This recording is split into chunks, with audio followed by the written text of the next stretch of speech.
কাপ্তাই উপজেলার নামকরণে কথ্যই ও কিয়ং শব্দ দুটির প্রভাব রয়েছে বলে অনেকের ধারণা।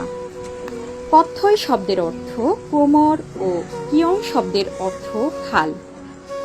চন্দ্রঘোনা, রায়খালী, চিতমরম, কাপ্তাই ও ওয়াগ্গা ইউনিয়ন নিয়ে এই উপজেলার বিস্তৃতি।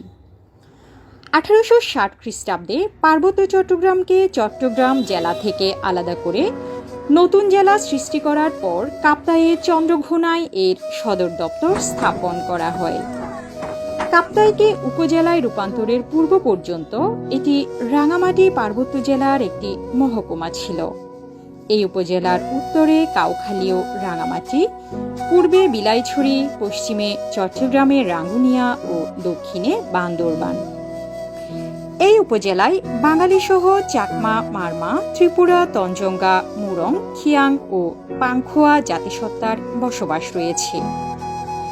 এখানের দর্শনীয় স্থানসমূহ হল কাপ্তাই হ্রদ, কর্ণফুলী পেপার মিলস, কাপ্তাই বাঁধ, কাপ্তাই জাতীয় উদ্যান, কর্ণফুলী পানি বিদ্যুৎ কেন্দ্র, নেভি ক্যাম্প পিকনিক স্পট, জুম রেস্তোরাঁ picnic spot, Waggachhara tea estate, Karnaphuli নদীর উভয় তীরে ওয়াগ্গাছড়া এলাকা, চিতমরম বৌদ্ধ মন্দির ইত্যাদি। দেশের একমাত্র বাঁধটি 1962 খ্রিস্টাব্দে কাপ্তাই উপজেলায় নির্মাণ করা হয়। দেশের প্রধান জলবিদ্যুৎ কেন্দ্র, উপমহাদেশের সর্ববৃহৎ কাগজের কল Karnaphuli paper mills, Wagga tea estate, কাঁচ প্রক্রিয়াকরণ কারখানা ও বাংলাদেশ টিম্বার এই উপজেলায় অবস্থিত। এসব শিল্প কারখানা দর্শনীয় স্থান হিসেবেও পর্যটকদের কাছে আকর্ষণীয়।